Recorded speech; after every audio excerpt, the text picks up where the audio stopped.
There's awful low. Maybe I'm just slow. All right, we'll go ahead and call the meeting to order. Everybody get a chance to look through the minutes from the previous meeting. I'll motion for approval. We have a motion. Do we have a second? Second. We have a motion second. All in favor? Aye. Opposed?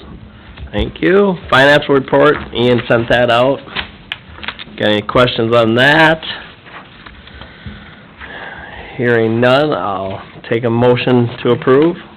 Motion to approve. Got a motion to approve. Do we have a second? I'll second. Okay, we have a motion second. All in favor? Aye. Opposed? Coordinators report. All right, thank you everyone for bearing with me in my extra duties this morning. So, let's see, just a few things to report on. Mainly having to do with the REV group, the Rural Entrepreneurship Ventures team. We're seeing a resurgence of our efforts coming up, so that's been good.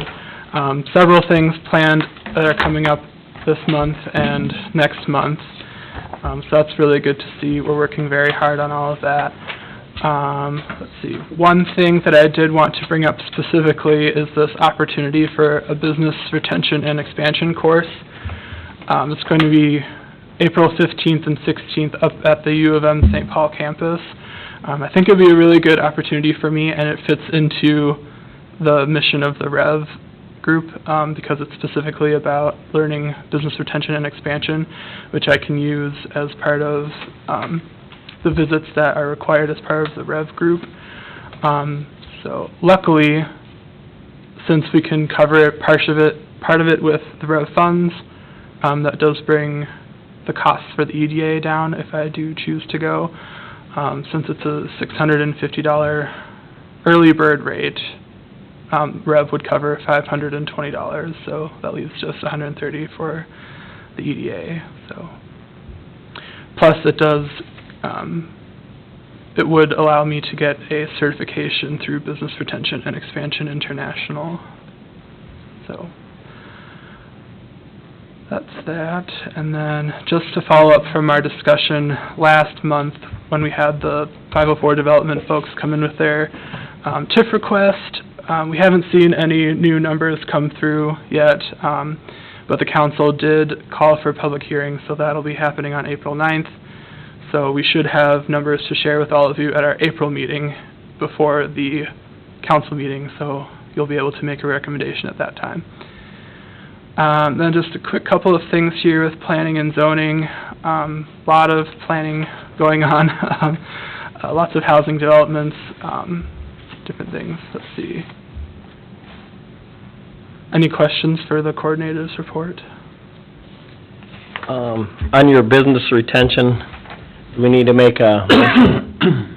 I would like a motion in a second if you wouldn't. I'd make the motion that we go ahead and pay that $130 out of the EDA budget on the fact that Ian comes back and with a explanation of what he learned. Yes, absolutely. Just comes back in general, too. Yeah. All right. So we have a motion and a second. All in favor? Aye. Opposed? All right, thank you. Thank you. All right, thank you, Ian. City Administrator's report. Sure, I've got a lot of things in there. Some of them are more applicable or less. Legislature we're watching. So far, I don't really expect them to pass anything this year. I don't expect to see a bonding bill. I don't really expect it. I mean, they'll have a budget, and I'm guessing it'll probably go to a special session in June maybe, because all the votes right now are going, they have to get 68 votes to pass the House. So, I mean, even though the Republicans have a one-seat pseudo lead, it isn't really enough to pass anything. Some of you may have seen yesterday, they passed they didn't pass. It was a girls' sports, sort of thing, and so it didn't pass because they don't have to get to 68. So in order to get that, you have to have that 68 vote. You have to convince somebody to vote against their party. And the other thing is that there's a special election going to be held next week that will bring them back to a tie. So it'll be 67-67 most likely. It's a DFL leaning seat, which means that now all the committee chairs will be co-chaired. So they'll have even numbers of Republicans and Democrats in each committee, which means that even less will be likely to be actual pass. I mean, they'll talk a lot, but anyway. So, we'll see. One thing locally that's interesting is the folks from Ready let us know that they are gonna be meeting with Lennar. So that is something that we're gonna follow closely because, you know, obviously most of you may be familiar with Lennar as a large national builder. They do different types of housing too, but, so we're interested to see what that comes out of that meeting because we know that, they're coming to Rochester big, and some of these smaller towns around there that are in the Ready group will hopefully be able to take advantage of some of that possibly as well. We do have a lot of construction projects going on this year. Ian didn't highlight it, but we did receive the second plat for Oscar Meadows, so, for the folks who are familiar with the northwest side of town, the construction started on that first phase, which is about 45 single-family homes. The second phase, they're planning on starting construction on that this year too, pending the approval of the plats. At the same time, the Schramm development, which is just across the street, is also scheduled, the first phase of 3 phases there is scheduled to start potentially this year, pending approval early this spring. And then we've gotten some of the notifications from the county that that property that's on the southwest side of town might transact the Carter Blaine property, so it's possible that, you know, subdivision could start this year as well. In addition, you've got all the city projects, you know, new water tower, which has been approved, Southwest reconstruct, 8th Avenue reconstruct, Main Street, you know, facelift, kind of a, not doing a full reconstruct, but some water mitigation, some traffic calming, as well as 16th Street being extended all the way out from Quick Trip, where it's, you know, stub right now, all the way out to Dump Road. So, big year, about $15 million of work, and a lot of things we'll have to manage. Hopefully not too impactful to, I mean, thankfully, not to the downtown this year. You know, that was such a big deal with 57, but most of the business access shouldn't be restricted, but just a lot of things going on, a lot of moving pieces, so, I don't know. Otherwise, I've got a bunch of things in here, you know, the ice arena, you know, there's a proposal that the association's brought. I think it's probably unrealistic, at this point in time, unless they have some big funders, but, you know, it definitely is something that's interesting to see what they're talking about, and, other than that, I'll take any questions anybody has. Thank you, Tim. Oh, sorry, I have a question. I was gonna ask if there was anything more with that, selling that outlot down by the water tower, to that First Homes Land Trust thing. Oh, over on the southwest side here? Yeah. Yeah, actually, We did have a meeting with them. Yeah, Ian and I, so the staff person, Karina, she took a job at the state, and unfortunately, it sounded like maybe she hadn't turned over particularly well with the folks at Min Prairie.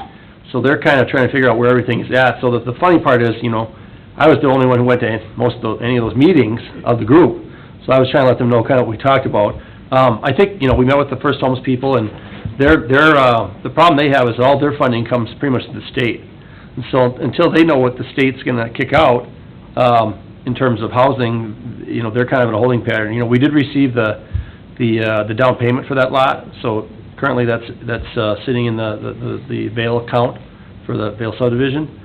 We haven't transacted the lot itself. The goal is to just transfer it directly to the First Homes folks instead of having the county involved. The county doesn't really want to be involved too much. They're kind of the person who holds on to those funds, but I think, you know, at this point in time, when we met with them, I kind of guided them towards possibly even looking at increasing the density a little bit. You know, they had 6 townhomes that they were looking at, but we think that it might make sense for them to increase the density a little bit, especially considering there are some assessments on that property for the sewer and water and you know, utility hookups.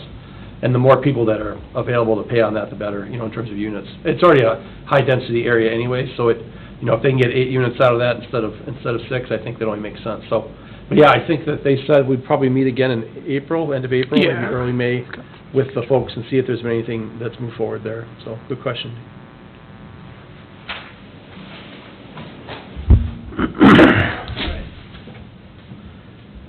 Other business and open discussion. Anything else you want to highlight this week? St. Patrick's Day is coming up this Saturday. I won't be around, but be sure to check it out if you're in town. Lots of places will be participating. Hello, Kathy. That's all. You get set up there by Tom. Kathy, he's lonely. Yeah, come on up. So, I think, did you kind of talk about what your schedule is for today then? Yeah, so I have to go to the Smoke and Silverback to pick up the rest of our lunch, and then we'll at least serve ourselves before our meeting with, it's probably just gonna be Region 9 development group. So they're gonna ask about our economic development efforts thus far, and somewhat having to do with the REV program, but, yeah. Yeah, so we'll take a little break here, we'll get some lunch. Normally our meetings, Ken, this is your first meeting, and welcome. And usually that we'd have more discussion if we had topics, but we're doing this Rural Entrepreneurship Ventures program, and that's a member, Kathy's a member of that group, and basically it's just to try and help, grow our own entrepreneurs in Casson and the Casson region. So today we got this special breakdown where Ian's kind of planned the meal, and he was busy baking baked potatoes this morning and everything, so he enjoys cooking, so it's kind of fun to watch. But, so anyways, other than that, are there anything anybody else has got that they want to do as a kind of any open discussion before we kind of slide over to just getting waters and getting ready? No? I mean, did you want us to talk any more about that? We talked about like that work plan thing? Yeah, well, if you have comments on that, I guess I haven't received anyone's emails or comments on those, but if you have comments, just email them so we can integrate stuff in there. Or if you've got feedback sure. today, I mean, I'll take it. I don't have it in front of me right now, but Yeah. I can take notes. Yeah, I wasn't sure if we were, I wasn't really sure if that was like an email thing or a talk about it thing, Sure. so. Well, I mean, if you have specific comments right now, I'd be glad to take them, Tom. Well, I don't have a copy either. I just send them to them in Yeah, email I'll quick. just send it to you in Okay. I'll send some thoughts in an email. Sure, that works great. I was gonna say, I did, so I met with, I did meet with, what's his face, Ryan Utterback. He's the, Chip Shot / Pure Rock Studios guy. He did clarify, he actually was looking for potentially another location for Pure Rock Studios rather than Chip Shots. He's like, I don't, he was like, maybe for Chip Shots, but not at this time. Which was interesting, so we talked about that. I think he would wanna get like he would want to take kind of an incremental step of like, kind of test the waters somewhere, 12-month lease, kind of test it out. Sure. Build, he said really the key is you have to have the right person that's going to kind of run the shop. So if you know anybody that likes to do music lessons, that's kind of his, that'd be a key thing for him, to be able to do that. Yeah, I thought it was interesting. I'd like to add on to that. I've worked with Ryan for over a decade. Good, solid individual. Super nice. Super nice, extremely qualified teacher, is very business savvy.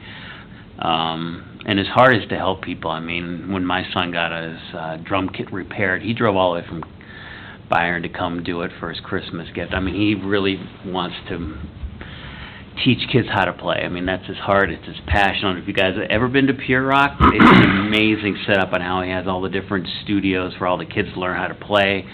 And then he has a big, huge concert venue inside the hall itself with all the top-of-the-art, state-of-the-art lasers, lighting, all those kinds of things so the kids can graduate, or the adults, from teaching to get up on stage and not be afraid to do stuff on stage. Then he lets them go out to, like, different community events to show the parents, like, look at him go, So I'm a music freak, so I just appreciate what he wants to do because I believe in the arts program, so he's just a really good guy. Well, is there anything tangible we can do to, aside from just looking out for someone who's interested in, I don't know a lot about the rental market in terms of what's available right now. I made a couple connections for him just to start, but I just thought I'd follow up since we talked about it last time. Sure. But I don't know that he would need anything from the EDA at this point. But I thought I should follow up on it since I brought it up. He's a fun guy to talk to. Mm-hmm. Okay. Plus, it'll be interesting if he can get some kind of a blueprint or a foothold here in Casson.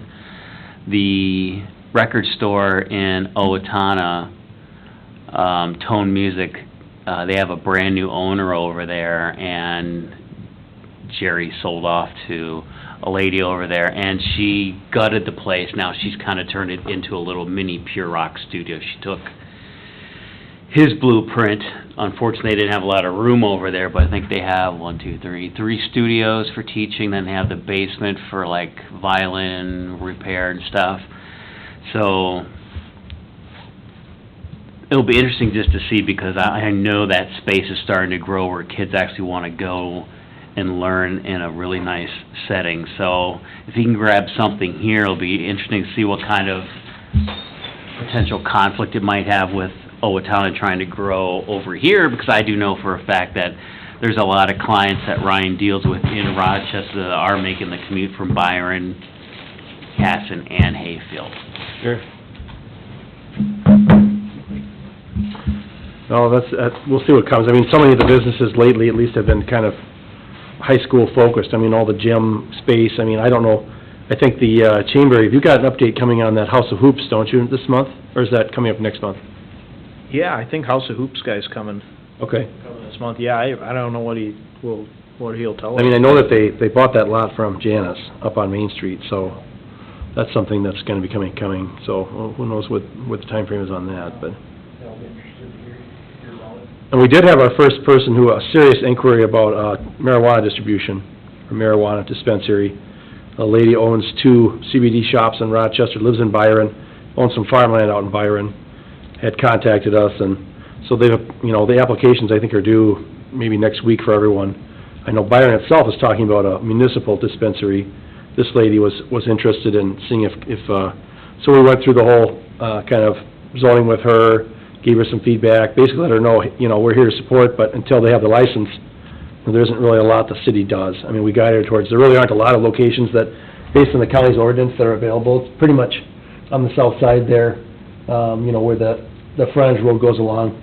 So it'd be kind of east of Quick Trip on the south side where that's really the area that'd be the most available, because it's not close to a school or a church or a child care center or anything else the county's got restrictions on. So, but so there, there is land available that could be possibly done for that. So she said she'd get back to us one way or the other once they if they get a license or not. So that's going to be interesting too, to see what's coming down the pipe with that. I know the city council's chosen not to pursue it this time, which I think is fair. It's got a lot of hoops you have to jump through, a lot of legal things. It's still technically illegal at the federal level, so you never know exactly how it's all going to go. But things are still coming along, and we always hear different inquiries each month, so it's interesting to see what comes through. So Is that one from Hempfire? it was, yeah. Been interrupt for billboards. That space is growing dramatically from a billboard perspective. Okay. Yeah, I know, she was pretty enthusiastic about it in her discussion, and so, I mean, I think we gave her a pretty good follow-up on, what we can do and what we do and stuff. For us, it's really just a registration. They register, if they got the state license already, we have to do some preliminary things with making sure their setbacks and stuff like that are good from a zoning perspective, but other than that, the state's really the one that, restricts all that, and then our police would come and check once a year or something like that, like they do with the liquor stores or the tobacco shops, so. I don't know, I mean, some people disagree with that, and I understand that, but it is legal technically in Minnesota now, so we're certainly open to working with somebody. Right, Ian? Yes, absolutely. He's good about one. You just ask him to say yes, he just says yeah. He's good, you got a big, tough job for him to do, Do you want me to go grab those potatoes, Ian? That'd Yes. be nice. Okay. Other than that, I think that's it for our regular meeting today. So we can adjourn that, and then we'll just have that. I think so. Yep. Perfect. So I'll take a motion to adjourn. So moved. Do we have a second? Second. All in favor? All right, now Ian can serve us. Thank you. I mean... Okay. So it's kind of a loaded baked potato situation.